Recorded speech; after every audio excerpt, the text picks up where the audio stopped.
Selamun aleyküm arkadaşlar. Elimde StarStop S3 modül var. Bu modülün testini yapacağız. Daha önceden zaten biz testini yapmıştık. Fakat İsmail Bey bunu satın aldı. Satın aldığı için tekrardan kendisi görmesi için test edeceğiz. Şöyle kapağını açıyorum. Daha sonra 12 volt enerjiyi 3. gözden bağlıyorum ve 8. gözden de eksiği bağlıyorum. Şurada kırmızı bir ışık yanacak. Daha sonra Wi-Fi ışığı yanıp sönecek. Evet, şu anda çalışmaya başladı. Telefonumuzu alıyoruz. Daha sonra Wi-Fi kısmını açıyoruz.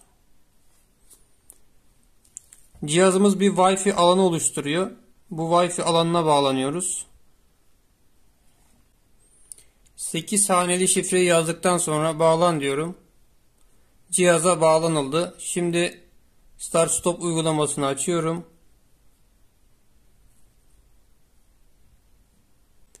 Uygulamamız StarStop uygulaması. Tıkladım.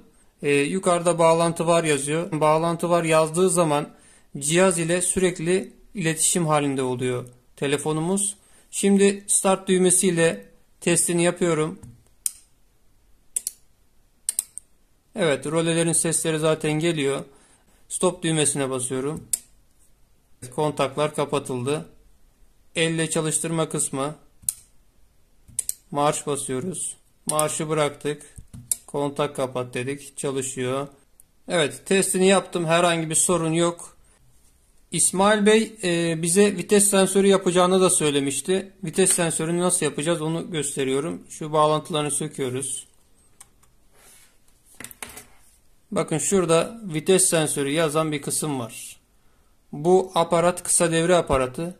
Bunu çıkardığımız zaman burada 2 tane uç oluyor. Bu uçlar birbirine değdiği zaman vites boşta olduğu anlamına gelir.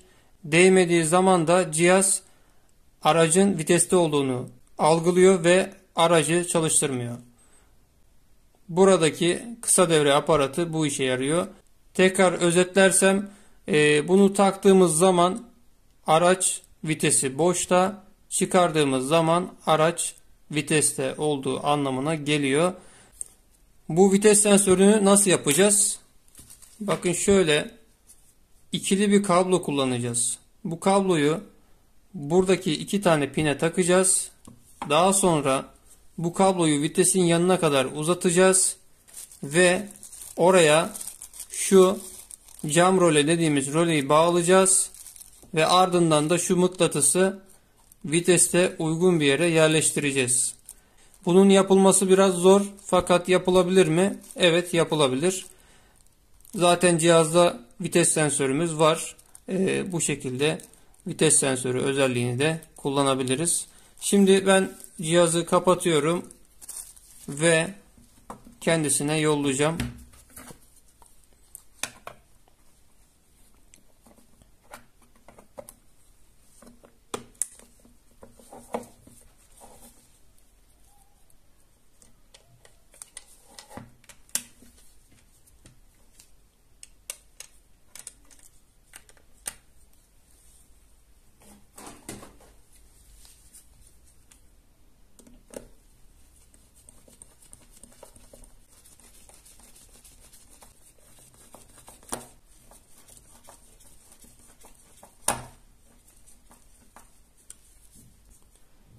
Evet, cihazımız hazır.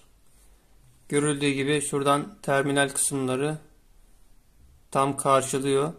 Bu kabloları montaj videosunda gösterdiğim şekilde araca takıyorsunuz.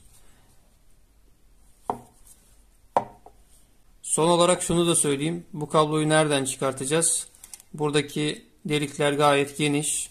Bu kabloyu şuradan kesip çıkartabiliriz. Bilginiz olsun. Şimdiden kolay gelsin diyorum kendisine. Hoşça kalın.